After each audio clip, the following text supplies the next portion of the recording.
Welcome to Storytelling.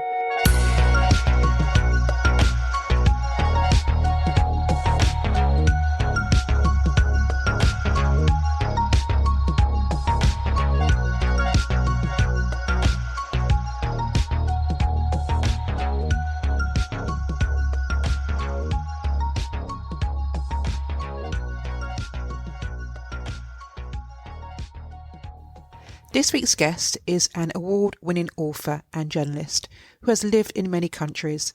Her third book, the novel Exhile Music, was released by Viking in May 2020. It follows the lives of a family of Austrian Jewish musicians who seek refuge from the Nazis in Bolivia in 1938. This book won the grand prize in the 2020 Eyelands Book Awards. Her previous novel, The Ambassador's Wife, has seen many accolades. Her first novel, The Woman Who Fell from the Sky, was awarded Elle magazine's Reader's Prize in 2010. Please welcome Jennifer Steil. Hello, Jennifer, and welcome to the podcast. Hi, Debbie. I'm excited to be here. Thanks for having me. Jennifer, you have written an amazing book called Exhile Music. Can you tell us the inspiration behind this book? Absolutely. In 2012, my family moved to Bolivia, and we lived in La Paz, Bolivia, which is at about 3,000 meters above sea level. So the altitude can be quite challenging there. But very early on in our time there, we moved there because of my husband's job. He was working for the EU at the time. This was back in the halcyon days when the UK was part of the EU. And he came back from a meeting with the Austrian consul one day and said, I'm learning some really interesting history about Bolivia. And did you know that there were about 20,000 Jewish refugees who came to Bolivia during and before World War II because it was one of only 3 countries still offering visas to Jews who were trying to flee the Nazis. By 1938, there were only 3 countries left who were offering these visas. So that was the Dominican Republic, Japanese-occupied Shanghai, and Bolivia. So I found this very interesting, and I hadn't read anything about it. So I looked around for books about this part of the Jewish diaspora, and I found some memoirs, some really amazing memoirs, particularly Leo Spitzer's book, Hotel Bolivia. But there weren't any novels, and there just wasn't a lot written about this population. And I thought there should be, because I just was imagining what it would be like to lose everything, to lose your family, your loved ones, your livelihood, your profession, your home, and suddenly be in this town in the middle of the Andes where you were struggling with altitude, where you didn't understand the culture, where you didn't speak the language. It's difficult enough to switch countries without having gone through all that trauma beforehand. And I was just thinking they must have had some unique challenges in Bolivia. So I met some survivors and began interviewing them. And at first I thought about possibly writing this book as nonfiction, but so many of the people who survived that time are now dead that I thought it would be difficult to put together a really complete narrative. And I wanted to create a narrative that would affect people emotionally, psychologically, that would move them, that would immerse them in the plight of this group of refugees. So I spent 5 years reporting this book. I went to Vienna, I went to Genoa, which is where my family, so the family I write about is a family of Jewish musicians. They left Europe from Genoa. The ship left from Genoa for South America. And I, of course, spent 4 years in Bolivia. So the inspiration were these survivors I met, including a man named Guillermo Wiener, who came from Vienna when he was 8 years old and moved to Bolivia and talked to me about what it was like to, he learned Spanish from his landlady's children. And he talked to me about how he eventually learned English from Time magazine. He talked about his obsession with movie theaters. He eventually opened 4 movie theaters in La Paz and became the head of the Cinematographers Club and did all these amazing things with his life and eventually became Bolivian. And Austria invited him back at one point, and he said, I will never forgive Austria for what they did. I will never go back to Austria. And he fully became Bolivian. His name was originally Wilhelm, which he changed to the Spanish version, Guillermo. So I talked to him a lot, and I talked to a man named John Galanter, whose parents came from a country that was Poland and then part of the Ukraine and then part of the USSR, and I think is now part of Ukraine again. But his parents spoke Polish, and they lost their 2-year-old daughter and their parents and everyone they knew in their village, who were all murdered by the Nazis and the Ukrainians at that time. And they fled to Bolivia, where John was born. And he's still a close friend. He's a musician. And I suppose that's also part of the inspiration for the book, was the fact that he's a musician. And so I tend to prefer to write about people who can do things I can't. It allows me to do those things. So I'm sorry that that's a rather long way of describing the inspiration, but that's how it all came about. You have a journalistic background. Yes. Yeah. How did this background serve you well in terms of putting together the book and the characters behind it and doing all your research? I suppose I'm used to interviewing people, and that was probably the most important thing I did for this book, was interview a lot of people. Even when it came to music, I did a lot of interviewing of a piano player for an orchestra in Berlin that plays nothing but 1920s music. And I wanted to find the music that my protagonist Orly would have listened to in her childhood. And her mother was an opera singer, but I knew that she would have heard more than opera, whatever was popular during that time. And so I interviewed him. I suppose being a journalist, I knew where to find people. I knew how to contact people. I'm not at all shy about approaching strangers.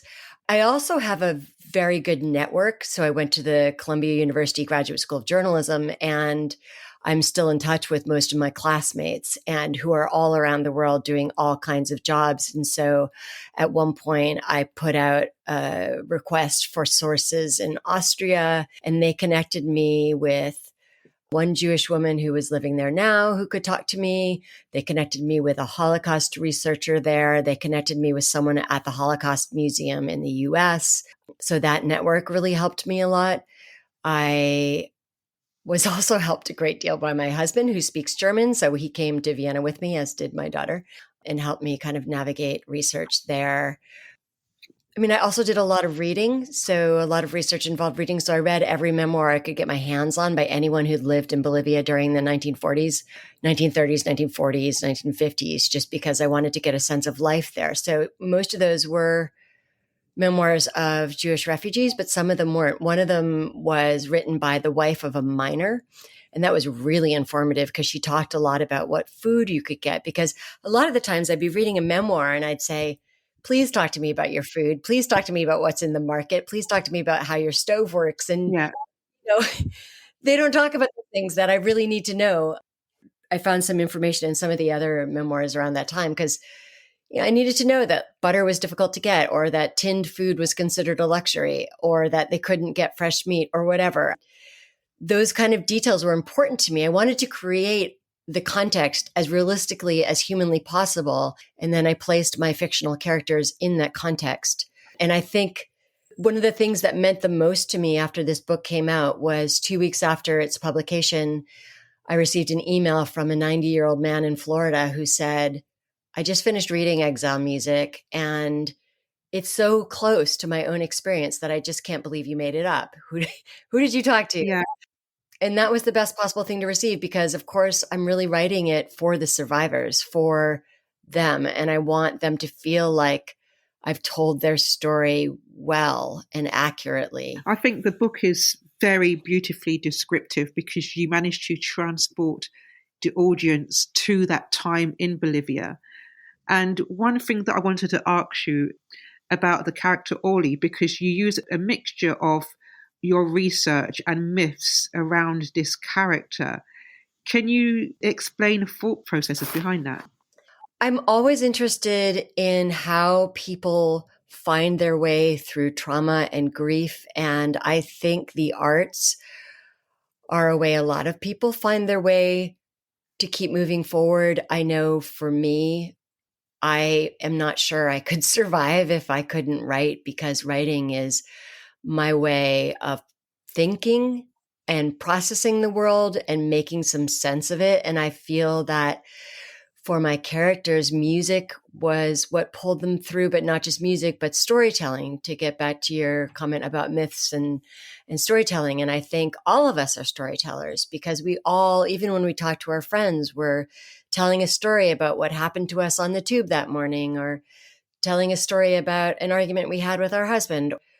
But we are all storytellers. We do that in order to make sense of our lives. And so Orly, she uses several different arts to help pull herself forward. And part of that is music, because that's what she and her father used to pull themselves forward. You know, he takes Bolivian students and starts to learn something about Bolivian music. Orly learns a Bolivian instrument, but she also makes close friends with an indigenous girl named Naira, and Naira shares some of her Aymara myths with Orly, and Orly shares some of her myths and stories, and that's how they connect. Like, they connect through storytelling. They're very different people. They come from very different worlds, and yet, you know, Orly, when she arrives in Bolivia, the indigenous people were not treated as human. They weren't even considered citizens of their own country. They couldn't own land, and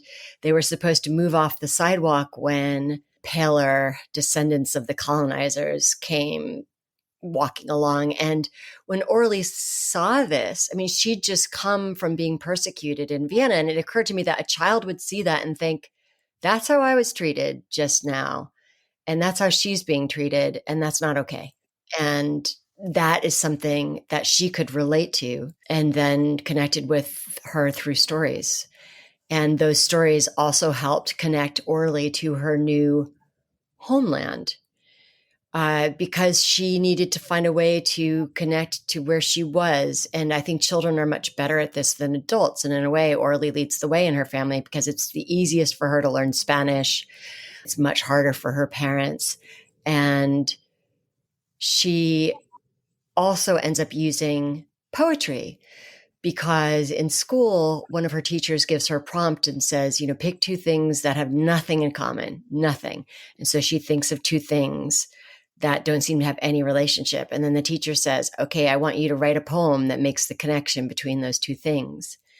And that becomes a touchstone for her in the way that she tries to find ways to connect her former life and her former best friend, Annalisa, in Vienna with her current life in Bolivia and her friends there, and try to make sense of what's happened to her and who she's becoming and who she wants to become. During the research that you did, were there any surprises that you just never thought were possible? So many surprises. I mean, I learned so much writing that book. First of all, when I was first figuring out what the parents were doing for a living, like what their profession was in Vienna before they left, I made the dad a viola player with the Vienna Philharmonic.